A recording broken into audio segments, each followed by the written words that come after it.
Hello friends, UGC net history में आपका स्वागत है। हम लोग इसमें परीक्षा आधारित प्रश्न देखेंगे और ये जो प्रश्न है ये है हर्षवर्धन काल से संबंधित। तो चलिए हम लोग देखते हैं। पहला प्रश्न है, गुप्त साम्राज्य के पतन के पश्चात उत्तर भारत में किस महत्वपूर्ण व शक्तिशाली राजवंश का उदय हुआ।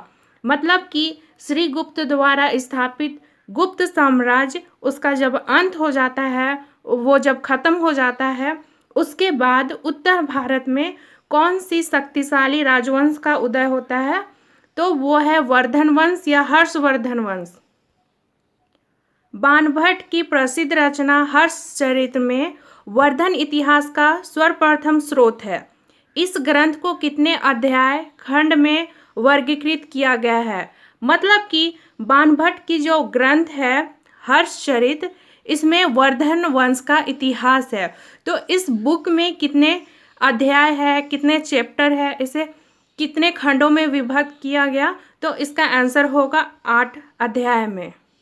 तीसरा है, वह प्रसिद्ध महायान बौद्ध ग्रंथ जिसमें ईसा पूर्व 7वीं शताब्दी से लेकर 8वीं शताब्दी ईस्वी तक प्राचीन भारत के इतिहास का वर्णन है।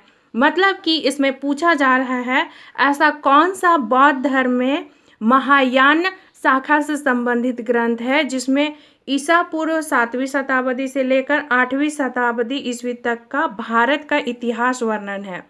तो वो है आर्यमंजूश्री मूलकल्पम। ये फ्रेंड्स लंबा नाम है लेकिन इम्पॉर्टेंट है। निम्न में से किस नाटक ग्रंथ की रचना स्वयं हर्षवर्धन ने की है। मतलब कि हर्षवर्धन शासक रहे हैं वर्धन वंश के, तो उसने जो नाटक लिखे थे वो कौन कौन से थे, तो वो है प्रियदर्शिका, रत्नावली और नागानंद। पांचवा क्वेश्चन है, बांसखेड़ा के लेख में किस गुप्तोत्तर काल के शासक के शासनकाल के प्रदेशों एवं पदाधिकारियों के नाम ज्ञात होते हैं। मतलब कि बांसखेड़ा एक लेख है, उसमें गुप्तोत्तर काल के शासक के शासनकाल के प्रदेश और पदाधिकारियों के नाम है। तो ऐसे कौन से शासक हैं जिनके प्रदेशों और पदाधिकारियों के नाम है, तो वो हैं हर्षवर्धन। छठा क्वेश्चन है, किस लेख अभिलेख में हर्ष द्वारा श्रावस्ती भुक्ति के सोमकुंडा नामक गांव को दान में देने का विवरण दिया गया है। मतलब कि इसमें पूछा जा रहा है हर्ष द्वारा, मतलब जो शासक थे हर्षवर्धन, उसके द्वारा श्रावस्ती भुक्ति के, मतलब एक श्रावस्ती इलाका प्रदेश था, वहाँ के एक छोटा सा गांव था सोमकुंडा नामक ग्राम को दान देने का विवरण कौन से लेख अभिलेख में मिलते हैं, तो वो है मधुबन का लेख। 6ठी शताब्दी के उत्तरार्ध और 7वीं शताब्दी के मध्य तक पुष्यभूति या वर्धन वंश का उदय उत्तर भारत में हुआ। इसकी शक्ति का केंद्र क्या था। मतलब कि इसका शक्ति का केंद्र कहाँ था। शासक राजधानी परिवर्तित करते थे, तो उस समय 7वीं शताब्दी, 6ठी से 7वीं शताब्दी के मध्य में शक्ति का केंद्र कहाँ पर था, तो वो था थानेश्वर। थानेश्वर कहे या थानेश्वर, दोनों एक ही है, अलग अलग बुक में अलग अलग लिखा हुआ रहता है, तो इसमें कंफ्यूज नहीं होना है।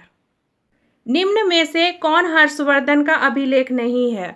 मतलब कि इसमें 4 ऑप्शंस रहते हैं, उनमें से एक था सुपिया अभिलेख, इसका संबंध हर्षवर्धन से नहीं है। प्रभाकर वर्धन वर्धन वंश का महान शासक हुआ। इसने परम भट्टारक महाराजाधिराज की उपाधि धारण की। हर्षचरित्र में के द्वारा इसकी प्रशंसा की गई। मतलब कि प्रभाकर वर्धन वर्धन वंश के महान शासक थे, महान राजा थे। उसने परम भट्टारक महाराजाधिराज, मतलब ये उपाधि थी, उन्हें धारण की।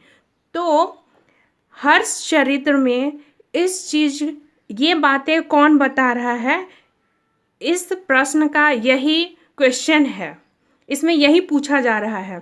तो हर्षवर्धन हर्षचरित्र में इसकी प्रशंसा बाणभट्ट के द्वारा की जा रही है।